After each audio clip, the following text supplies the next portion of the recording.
My guest this evening is a brewer, musician, and writer, among other things. He has written a children's book right here, I'll put up, which is my own copy. What Would I Be If I Couldn't Be Me? Short stories of imagination and limitless possibilities. Please welcome to the Eclectic Arts virtual studio, Mr. Jim Jamison. Jim. Hi, Mark. Hey, how are you doing, sir? I'm doing great. Thank you so much for joining me. And before we get started, I want to thank you again for being my segment sponsor. So cheers to you. I'll do a little virtual cheers here. Virtual Clink. Cheers. Clink.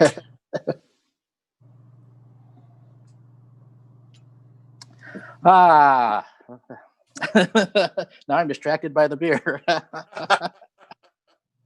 So hey, let's start talking about the children's book, and we'll kind of see how we're doing on time in terms of talking about beer related things. But I want to definitely spend time talking about this book. So when did you come up with the idea to do a children's book? So a little over 6 years ago, my first granddaughter was born, my first grandchild, and it was my granddaughter. And about, I'd say 6 months after she was born, my wife and I were on vacation on Maui. It's a great place for inspiration. And sitting by the ocean side there, gazing at the clouds, I was thinking, kids have a great imagination. And if we could stimulate their thought process and have a dialogue with them, we could make a book about that, and we could share it with them. And it's a great way to have a conversation with children. And the cloud is the first character in the book, and it's like they make nice shapes, and you look at them and say, hey, that kind of looks like a dinosaur, or that kind of looks like a duck, or that kind of looks like something. And I always did it when I was a kid, and I was in Hawaii kind of thinking the same thing. And I took this inspiration. I didn't tell my wife at the time, so I think I'm going to start writing a book. So I had my iPad with me, and I just started making some notes. And during the vacation, I finished the book. And so that was the birth of the book, but no pictures and no really intention of publishing it. And a few years later, I shared it with my daughter, and I said, hey, I wrote this book, and I put some sample pictures I found just on the internet of a cloud or something, and a tree, and all these different subject matters in the book. And I said, maybe you could come up with some ideas. And it took a while because she had 2 kids, and she did a fantastic job with the artwork. And that was a lot of fun putting that together. And we had to decide, what are we going to do with it? Are we going to publish it, or just keep it for ourselves, or maybe make one book? And the more I kept looking at it, I go, I think this is something that other people would enjoy. And so we bit the bullet, and we self-published the book. Nice. And I've got a lot of questions based on that. But let me kind of go back to what you were saying at the beginning. So when you got inspired in Maui and started writing on your iPad the story that you finished on vacation, did it just kind of flow out of you, or did you have several drafts? Being a writer myself, I know sometimes things are easy, and sometimes it takes forever to kind of come up with something that you're happy with.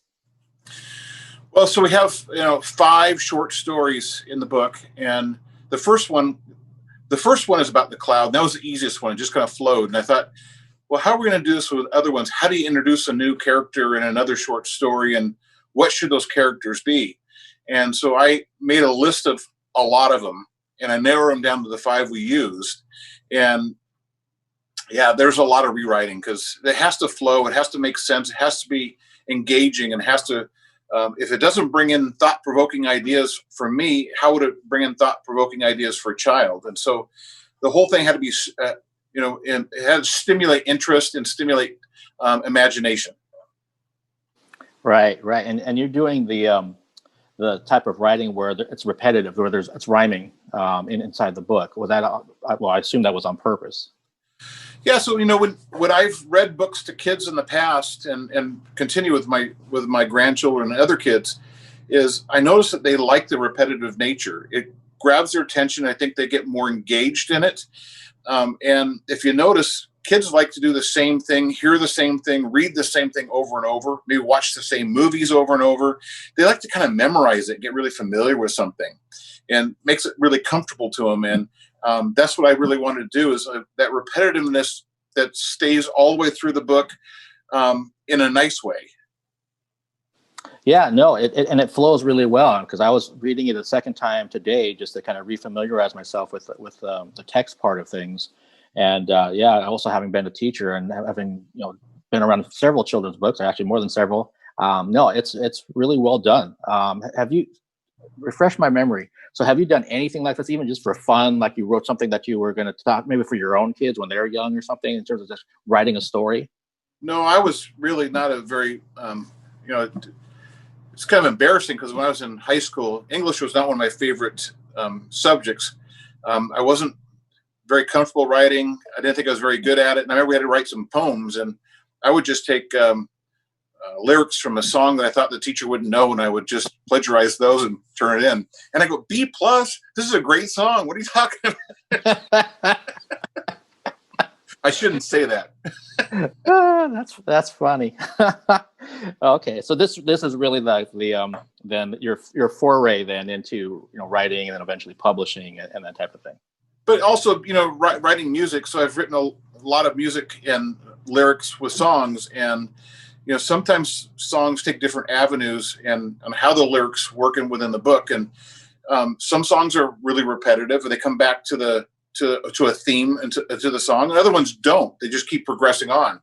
And I think writing a book can be much like writing lyrics to a song too. Yeah, that's true. You make a good point. I didn't even think about that. And then also, you obviously have written a lot of things over the years about craft beer too. So you have writing ability. It just hasn't come out in a children's format. Nope, have not. So I'm so inspired that I've written two more children's books that I've written, and my daughter is working on the illustrations on the second one right now. Wow! So when were those written? So I wrote probably about a year and a half ago. I wrote the second one, and it's called "Who's Going to Eat That Bite?" And it's about children don't like to sit at the table and have a meal. They like to run around and come grab a bite when they feel like it. And when you want them to sit and actually, be occupied and eat their meal, I created this game with my grandkids where, when I can tell that eating is going to be a chore here, is I find some object. It could be in a restaurant, in your house, wherever you are, and you say, "Well, look at that clock. That clock never stops. Who's going to take a bite for that clock so he can keep doing his job, keeping the time?" And they go, "Oh, I will." And so they take a bite, and then once they take a bite, they go, "Look, it looks like he's going faster now, the clock." And so those that was the inspiration on that. And I think it's another fun, engaging kind of story line that I think everybody could relate to. Yeah, no, that makes a lot of sense. And was that something in terms of that mentality about look at the clock or look at something else and trying to get the young child to engage about they have ownership now, they can have something that's going to affect that clock? Did that come from your own kids when they were young? I don't remember doing that with my kids. So this is something that the newest generation of the Jamison family, my grandkids, have inspired upon me. Okay, and then you mentioned you have a third one as well that's ready to go. Third one I've written. My daughter hasn't worked on any of the illustrations yet, but that one's called A Day at the Lake Without Color. And so the repetitive nature of this book is we don't know who the character is going to be yet. Is it going to be an animal, or is it going to be a person? But they wake up in the morning, and the idea is they're planning their day to go to the lake, but there's no color. Everything's in black and white. Everything you're familiar with looks different because there's no color in anything. Even their trip to the lake, they go through their normal field of flowers, and on their way they don't see any color, and they even get to the lake and there's no color, and things change. And that's what the interesting thing about the book is. And the journey home, things are all different, and the colors are back. Oh, that's a really creative take on. I don't know if I've ever come across something like that for a children's story. And if you read the article in the Everett Herald about me, it was on this Sunday, I had this great idea. I have not written it, but this is about what happens to all the the fir and pine needles, that fall from the trees, especially this time of year, because they're not around year round. You don't see them in the summertime, but so where do they go? Well, that's another possible idea for another children's book.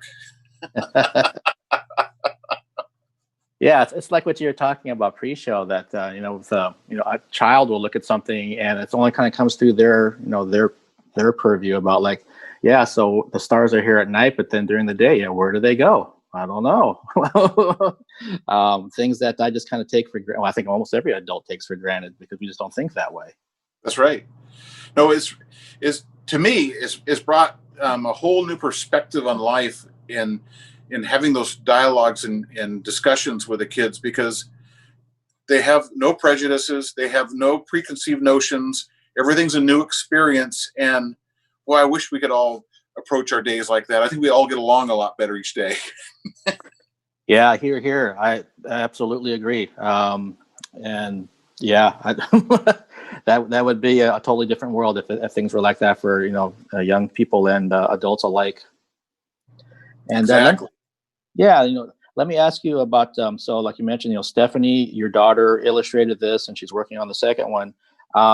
Was it an easy process for her to illustrate this? Was she on board with you when you brought it up, or was she kind of like, I don't know if I want to do this? Or Well, I think the biggest challenge was she was very intrigued by the offer to be involved in the book, but she had 2 young kids, and finding the time to do it was really a challenge. The cool thing is that the kids saw her working on it while she was working on it, so her kids are very engaged in this book because they know these pictures. They can probably remember the day she was working on that particular picture too. But I think the second book, she's got. I saw some of her sketches.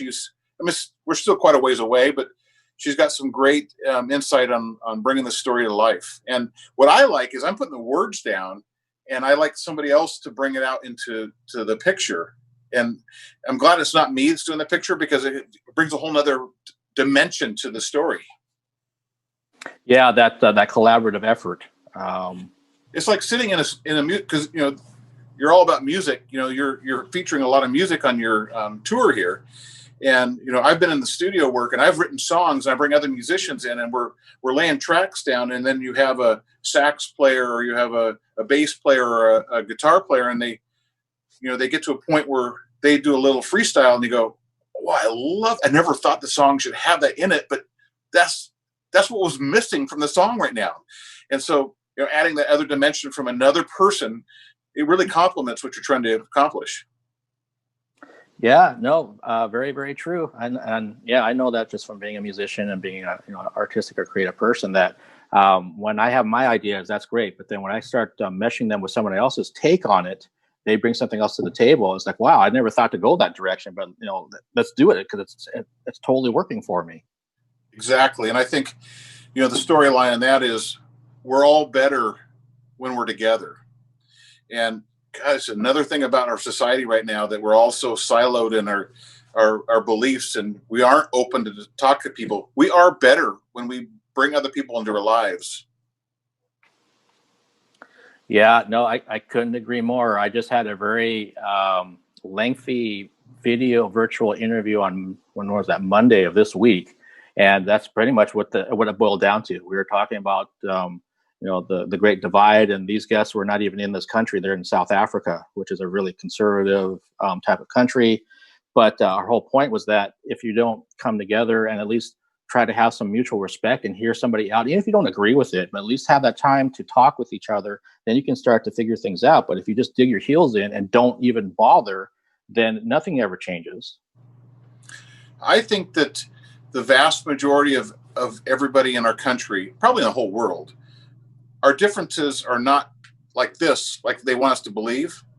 They're like this. We're only about this far apart on different issues. And we should all be able to compromise, and we should all get something out of it, and we should all be happy and moving forward. Very well said. Yeah. We could probably spend 3 hours talking about the outside influences that kind of shape our perspectives on things, that if they weren't there, you kind of realize, what? Yeah, it really isn't. It isn't like you just said. It's not this. It's this. It really is. I think we're all deep down, we want to compromise. We want people to be happy. You know, if I can give you a little something that maybe I don't really think is right, but it makes you happy, and you give me a little something that makes me happy, we're all going to be happier. Yeah. And yeah, cheers to that. I'm all for happiness. I'm not running for political office either. Maybe you should, sir, based on what you just said. No, there's too much hatred in that. I like to be liked. Yeah, you and me both. I don't foresee that in my future either.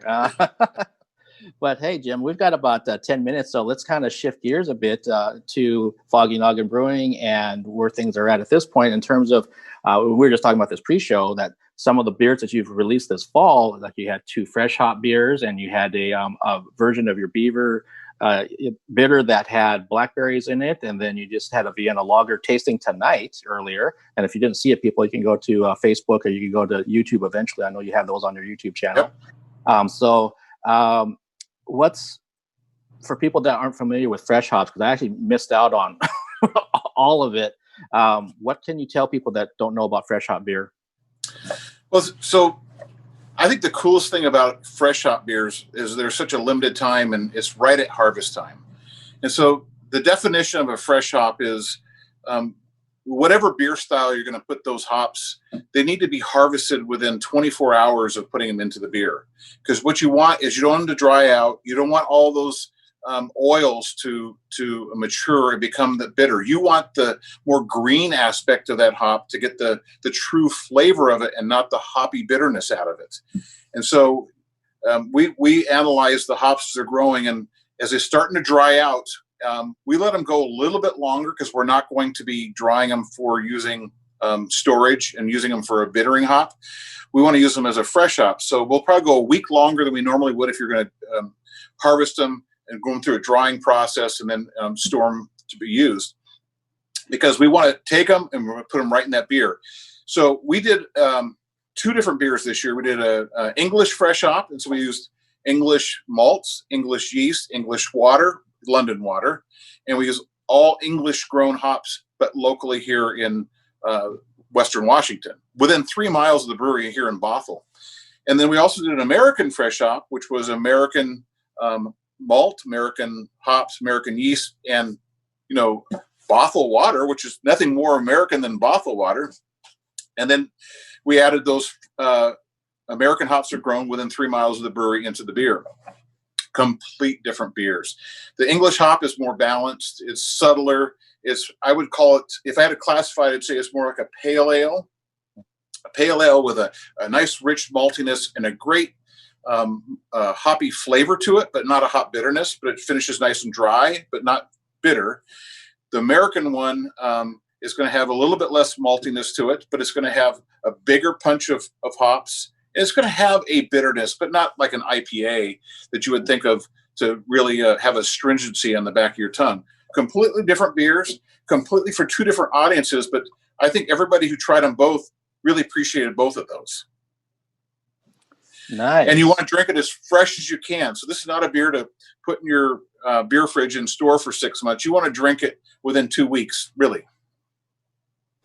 Yeah, I was thinking about, I don't know what year that was, but I remember I was there on your property when you had, gosh, was it 5 fresh hops you did? You did a whole lot of them. We did. I think we had 4 or 5 one year, and we were able to get our hands on much more. We had other growers, and COVID wasn't here either, so you have the ability to go do more things.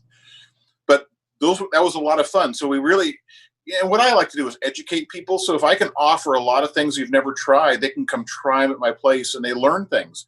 Oh, that's what those hops taste like. That's what those malts taste like, and it's a sensory experience. And you learn more what you like and you don't like when you try these things.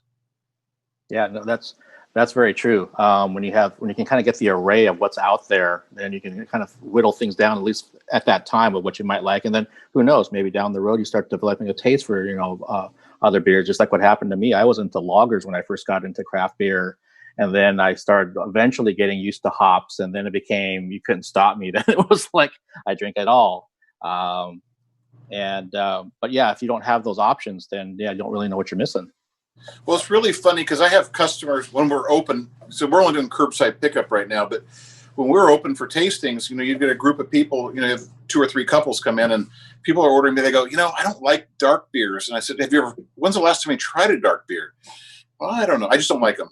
And so what you have them do is you give them a dark beer and you have them close their eyes and say, I'm going to give you a couple of beers. Just try them, but I don't want you to look at them.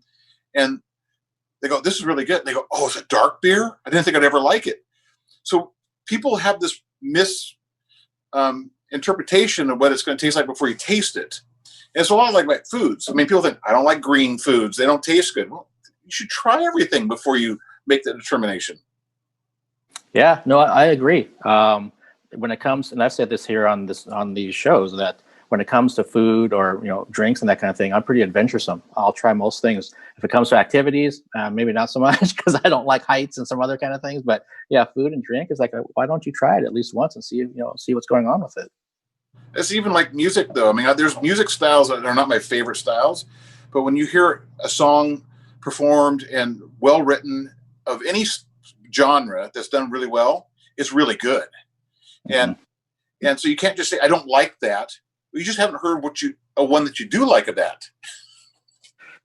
I like that point of view. Just, yeah, that's the way to look at a lot of things. I think that there definitely could be something in that genre if we're talking music, if we're talking beer, that you just haven't had the right one yet. Don't quit trying things. Keep exploring. Yeah. And speaking of exploring, so what's coming up as we're in the middle of fall right now, and then eventually winter? You have some beers on deck or things that you're working on? Well, fall is very fun for us. So next week we're introducing a double coconut duck. So it's an imperial version of our Christmas duck, and it's going to have coconut in there, which I'm really excited. That's next weekend after this, we'll be releasing it. We're going to bring back our double chocolate duck again, too, which was a huge hit when we did that about 2 months ago. We bring out Thanksgiving each year. We bring our cranberry frost, which we put dried cranberries into a strong ale, golden strong ale, and that's a fabulous favorite of everybody. And then our Christmas, our holiday beers, Christmas beers, we bring an effing Christmas tree, which has fir tips in the boil. We bring out our holiday ale, and we just have a lot of fun. And we're going to have to brew our barley wine because we release that in January, and it takes many weeks to brew it, and that's called Duck's Ass. And that's an English barley wine with 11.2% alcohol, and it's just a big beer, but it's so good. Yeah, you gave me 2 different variations, if I remember, right on the first leg of this tour. So I thoroughly enjoyed them. And yeah, for folks out there that maybe aren't into craft beer or aren't as into craft beer, there's definitely things to try out there wherever you're located in the U.S. or anywhere in the world, really. There's craft beer everywhere. Everywhere. And as you can see it behind Jim, it's been 10 effing years for Foggy Noggin Brewing. And did you think it was going to, be here 10 years later, or is it kind of where you wanted it to be 10 years later? Day one when we opened up, I didn't know if anyone was going to show up because we're kind of in a remote area on my residential property. And I thought, I built this brewery. I got a cool system. We got some great beers. If no one shows up, at least I have some good beer. And I think we've built a cult following. It's, we're not the mainstream beer. We don't do all the fad beers. We don't do any of the newest concept. We never did the glitter beer. We don't do the hazy beers. We don't do the juicy beers. We do tried and true English ales. We import most of our ingredients from England, and we do a lot of historical recreations. And because I think that if you don't lose history is so important on how things got where they were, and beer's got a fantastic history. And recreating some of these old beers, it's like, well, why don't they make this anymore? It's so good. Well, some of it's just it's too expensive. It takes a lot of time. Some of those are like 4 and 6 hour boils, and it's like, but you can't replicate it by speeding it up. And so it's a lot of fun to do these things. And when we have our loyal followers who really appreciate it and they come out and they support us, that makes it all worthwhile. Yeah, no, and yeah, I mean, like we were talking about pre-show, that it's so important to know the history, especially with beer, because it's so fascinating. There's so many different things that have just kind of gone by the wayside. It's like, well, just like you said, why don't they still make this? Well, maybe it's not cost effective, or there's some other kind of thing that's missing from it. But it's like I can't think of too many brewers, at least around here, that tackle that history the way you do. No, I don't think, when you get into a real production line and you've got to make so much of beer X, they don't have the ability to do it. And us being kind of we're kind of a quirky little brewery, and we can do those things. Well, I'm glad you're a quirky little brewery, because I love what you do. And you know that from the first time I went there, when you couldn't even do pint sales. It was just tasters of duck and beaver. That's why I remember talking shop with you about things, and you just kept giving me little samples and I kept drinking them. And I've been a fan ever since. And I can also say that yourself and your wife and your family have also been some really good people. Because I remember, and I don't mind talking about this live, that I was in a really bad car accident back in 2012. And you heard about it, I think, through my family, like at one of the brew fests or something. And when I eventually got better and you saw me face to face, the first thing out of your mouth, as you and Kim, was not about, beer or jobs or any of that kind of thing. You wanted to know personally, how am I doing? Because you had heard what happened. And that's always stayed with me, always. People and relationships are more important than anything else. I really like people. And the reason that I really enjoy running our tap room here is I get to interact with some really cool people and get to know people. And people like you, Mark, are hard to find. And I care about you. And when I heard you were hurt, I wanted to make sure you recovered. And if there's anything I could have done, when I saw your sister and, hey, anything I can help Mark with? And, he's doing all right. I said, but, you get tied into this. And I think that we're missing that in the society again today still too. I think we don't care enough about the people around us. And, pick up the phone and call them. Don't do a Facebook post, or drive to their house and knock on it and ask them if they need anything.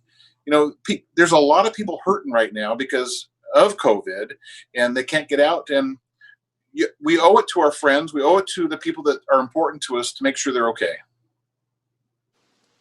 Again, I couldn't agree more.